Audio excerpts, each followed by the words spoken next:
Hello everyone, मेरा नाम संस्कृति है। आज हम 24 मई 2025 के जितने भी महत्वपूर्ण करंट अफेयर्स है उन्हें डिस्कस करेंगे। वीडियोस छोटे होते हैं, 5 या 7 मिनट के होते हैं, पर उसमें जितनी भी महत्वपूर्ण इन्फॉर्मेशन होती है, करंट अफेयर्स होते हैं, वो अच्छे से कवर हो जाते हैं। साथ ही कुछ एक्स्ट्रा इन्फॉर्मेशन होती है, वो भी हम डिस्कस करते हैं। इसलिए आप ज्यादा से ज्यादा लोगों को शेयर कीजिए और चैनल को सब्सक्राइब कीजिए। आइए स्टार्ट करते हैं आज के करंट अफेयर्स। गुट्टाला अभिलेख, ये गुट्टाला अभिलेख जो है वो वर्तमान में अभी कर्नाटक के हावेरी में खोजा गया है। यह अभिलेख कन्नड़ भाषा का अभिलेख है और इस अभिलेख में हमको जानकारी मिली है कि भारत में अनावृष्टि के कारण जो मानवीय आपदा आई थी और इतने लोगों की जो मौत हो गई थी, उसका ये पहला ज्ञात ऐतिहासिक दस्तावेज है। ठीक है, अगर हम देखेंगे तो ये गुट्टाला अभिलेख से क्वेश्चन क्या आ सकता है कि ये कहां पर खोजा गया है और किस लैंग्वेज का अभिलेख है। अब कर्नाटक की ये दो अभिलेख हमारे लिए इंपॉर्टेंट है। एक तो गुट्टाला अभिलेख से ये क्वेश्चन आएगा कि कहाँ का है और कौन सी लैंग्वेज का है। दूसरा हम देख सकते हैं कर्नाटक में और दूसरे महत्वपूर्ण अभिलेख, जैसे मस्की अभिलेख हम देखते हैं, जो कि अशोक का अभिलेख है। और अशोक का पहली बार जो नाम है देवनाम प्रियदर्शी, वो इसी अभिलेख में देखने को मिलता है। तीसरा एहुल इंस्क्रिप्शन है, जो कि रवि कीर्ति के द्वारा रचित है और इसमें पुलकेशिन द्वितीय के द्वारा जितनी भी विजय है हर्षवर्धन की हो या फिर अन्य राजाओं के साथ, तो उन सभी का उल्लेख आपको एहुल इंस्क्रिप्शन में मिलता है। तो ये दोनों ही एग्जाम की दृष्टि से महत्वपूर्ण है। आइए कुछ अन्य अभिलेखों के बारे में भी देख लेते हैं हम। जैसे सोहागोरा ताम्रलेख, ये कहाँ पर है? गोरखपुर यूपी में है और ये मौर्य वंश से संबंधित अभिलेख है। एक कलसी अभिलेख देखने को मिलता है, जो कि उत्तराखंड में हमको देखने को मिलता है। इसके अलावा ये उत्तर भारत का एकमात्र स्थान है जहां पर अशोक के 14 शिलालेख मौजूद है, कलसी अभिलेख। इसके अलावा अशोक के अभिलेखों के बाद हम देखेंगे मस्की अभिलेख, शिलालेख, जो अभी हमने डिस्कस किया है, जो कि कर्नाटक में है। इसके अलावा कलिंग अभिलेख बहुत महत्वपूर्ण है, ये अशोक का अभिलेख और ये कहाँ पर देखने को मिलेगा? कलिंग कहाँ पर है? ओडिशा में है, तो ये देखने को मिलता है। इसके अलावा रुमनदेही स्तंभलेख, ये कहाँ पर है? लुम्बिनी नेपाल में है, जहाँ पे अशोक की जो लुम्बिनी यात्रा हुई थी उसका उल्लेख हमको देखने को मिलता है। इसके अलावा हम देखते हैं तो आपको प्रयाग प्रशस्ति बहुत महत्वपूर्ण है, जो कि इलाहाबाद में देखने को मिलती है। इसके अलावा आपको मेहरौली स्तंभलेख देखने को मिलता है, ये कहाँ पर है? तो कुतुब मीनार परिसर जो दिल्ली है वहां पर ये देखने को मिलता है, जहाँ पे वाकाटक और वंग देशों की विजय का श्रेय चंद्रगुप्त द्वितीय को दिया गया है। तो चंद्रगुप्त द्वितीय से संबंधित है ये अभिलेख। इसके अलावा एहोल इंस्क्रिप्शन है, जो कि कर्नाटक में देखने को मिलता है, अभी हमने डिस्कस किया है। एहोल क्या थी? चालुक्यों की राजधानी रही है। इसके अलावा हाथी गुम्फा अभिलेख है, ये कहाँ पे मिलता है आपको? तो उदयगिरी खंडगिरी की गुफा, जो कि उड़ीसा में है, वहां पर देखने को मिलता है। और ये अगर हम देखेंगे कि ये राजा जो खारवेल है, जैन धर्म के समर्थक, उनसे रिलेटेड ये अभिलेख है। तो ये कुछ महत्वपूर्ण शिलालेख और अभिलेख है जो हमने डिस्कस करें। आगे बढ़ते हैं। अब देखते हैं कि प्रोजेक्ट कुश। प्रोजेक्ट कुश क्या है? तो ये भारत की वायु रक्षा प्रणाली, एयर डिफेंस सिस्टम है। देखो, प्रोजेक्ट कुश जो है वो भारत का नया एयर डिफेंस सिस्टम है, जो इसके तहत क्या किया जाएगा? डीआरडीओ जो है इसमें long range surface to air missile, SAM का मतलब है सरफेस टू एयर मिसाइल, जो है वो डेवलप किया जाएगा ये एयर डिफेंस सिस्टम में।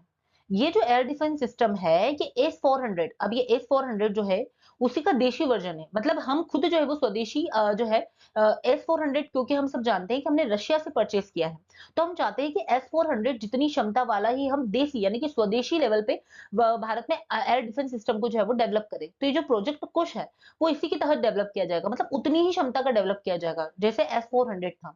एस 400 अभी बहुत न्यूज में था, ठीक है ना, क्योंकि भारत ने पाकिस्तान के विरुद्ध इसको यूज किया है। तो इसी के तहत हमने जो है, क्योंकि हमारी इस पे डिपेंडेंसी थोड़ी कम हो सके, इसलिए हम जो है वो इसको डेवलप कर रहे हैं प्रोजेक्ट कुश के तहत। और ये कब से कब तक डेवलप हो पाएगा? तो 2028-29 में डेवलप हो जाएगा। तो क्वेश्चन आ सकता है कि प्रोजेक्ट कुश का संबंध किससे है? तो ये भारत के एयर डिफेंस सिस्टम से रिलेटेड है। आगे बढ़ते हैं।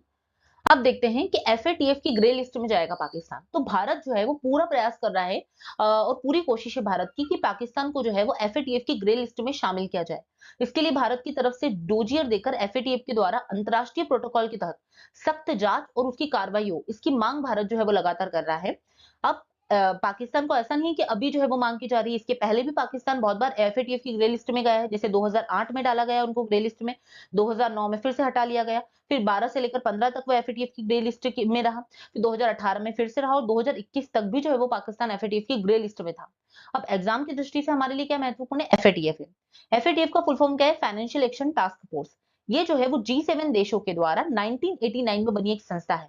इसका उद्देश्य क्या है? जो मनी लॉन्ड्रिंग होती है या जो आपराधिक कार्य में जो पैसा लगाया जाता है, जो आतंकवाद की फंडिंग होती है, उसको रोकना है। देखो, मनी लॉन्ड्रिंग का मतलब होता है कि जो आपके अवैध पैसे हैं, ठीक है ना, वो ब्लैक मनी को व्हाइट मनी में कन्वर्ट करना ही मनी लॉन्ड्रिंग है। तो अगर कोई देश ऐसा कर रहा है तो वहां पर, और साथ में अगर कोई देश आतंकवाद को फंडिंग दे रहा है, तो इन दोनों को रोकने के लिए एफएटीएफ काम करता है। ये वैश्विक स्तर पे एक ऐसे मानकों को तैयार करता है और देखता है कि देश इन मानकों का पालन कर रहा है या कि नहीं। अगर नहीं करता है तो उनको अपनी निगरानी सूची में डालता है। अब ये दो लिस्ट बहुत इंपॉर्टेंट है, एक होता है ग्रे लिस्ट, एक होता है ब्लैक लिस्ट। जब किसी कंट्री को ग्रे लिस्ट किया जाता है तो उस पे क्या होता है उस पे निगरानी रखी जाती है, उसके अंतर्राष्ट्रीय लेन-देन पे निगरानी रखी जाती है और कुछ जो है वो प्रतिबंध भी लगाए जाते हैं, ठीक है ना? और उनको एक मौका दिया जाता है कि अभी भी आप जो है वो सही हो जाओ, नहीं तो आपको ब्लैक लिस्ट में डाल दिया जाएगा। तो ग्रे लिस्ट कहीं न कहीं जो है वो एक चेतावनी की तरह भी होती है। पर जब किसी कंट्री को ब्लैक लिस्ट कर दिया जाता है, तो उसपे बहुत ज़्यादा इकोनॉमिक सैंक्शंस लग जाते हैं। उसको कहीं से लोन नहीं मिलता है, इंटरनेशनल बायकॉट होता है उसका, तो ब्लैक लिस्ट वो होता है। अभी नॉर्थ कोरिया, ईरान वगैरह जो है वो ब्लैक लिस्ट में ही है। तो ये हमारे लिए इंपॉर्टेंट था एफएटीएफ और उसकी ये दोनों लिस्ट। आगे बढ़ते हैं। अब हम देखते हैं राष्ट्रीय ध्रुवीय एवं महासागर अनुसंधान केंद्र। ये भी न्यूज में क्यों है राष्ट्रीय ध्रुवीय एवं महासागर अनुसंधान केंद्र? क्योंकि इसने जो है वो सागर भवन और ध्रुवीय भवन जो है इसका उद्घाटन किया है। अब हमारे लिए महत्वपूर्ण क्या राष्ट्रीय ध्रुवीय एवं महासागर अनुसंधान केंद्र है। ये कहाँ पर है? केंद्र पूछे जाते हैं बहुत सारे एग्जाम्स में। तो ये केंद्र कहाँ पर है? तो ये गोवा में इस केंद्र की स्थापना करी गई थी 1998 में। ये काम क्या करता है? तो ये अंटार्कटिक, आर्कटिक, दक्षिणी महासागर और हिमालय में ध्रुवीय अभियानों की योजना बनाने और उन्हें क्रियान्वित करने के लिए एक नोडल एजेंसी है, इसलिए महत्वपूर्ण है।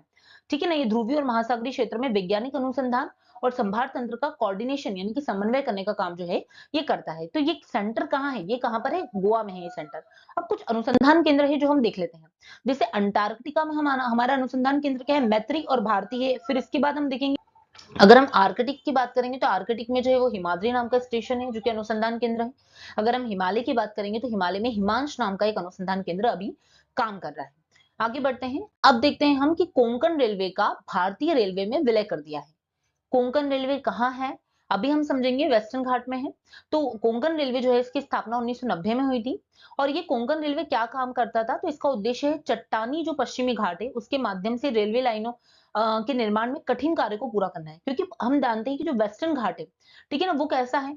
तो वो वाले घाट में एकदम ऐसी संरचना है वहां पे कि वहां पर जो है वो रेलवे का डेवलपमेंट करना जो है वो बहुत मुश्किल है, इसलिए कोंकण रेलवे वहां पे काम करता है। और इस परियोजना का उद्देश्य क्या है? तो महाराष्ट्र में रोहा, गोवा और कर्नाटक में मंगलुरु और तटीय केरल को जो है वो इसका उद्देश्य था। तो इस प्रकार ये कोंकण रेलवे काम करता था, पर अभी जो है वो कुछ फाइनेंशियल क्राइसिस हो रहे हैं कोंकण रेलवे को, इसलिए कोंकण रेलवे का भारतीय रेलवे में विलय कर दिया है। अब इन दोनों का जो एक हेडक्वार्टर बना है, क्योंकि अभी विलय हो चुका है, तो नवी मुंबई में इसका हेडक्वार्टर बना है। थोड़ा सा हम कोंकण तट के बारे में डिस्कस कर लेते हैं।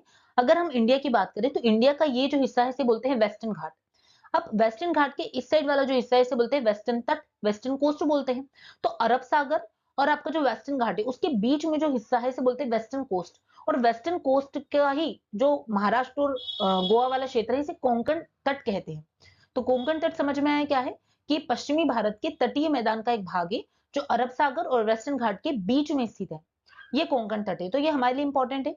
आगे बढ़ते हैं। इस प्रकार आज जितनी भी महत्वपूर्ण न्यूज थी हमने अच्छे से कवर करी है और साथ में कुछ एक्स्ट्रा इन्फॉर्मेशन है उसे भी देखा है। यदि आपको लेक्चर अच्छा लग रहा है तो आप ज्यादा से ज्यादा लोगों को शेयर कीजिए, लाइक कीजिए और चैनल को सब्सक्राइब कीजिए।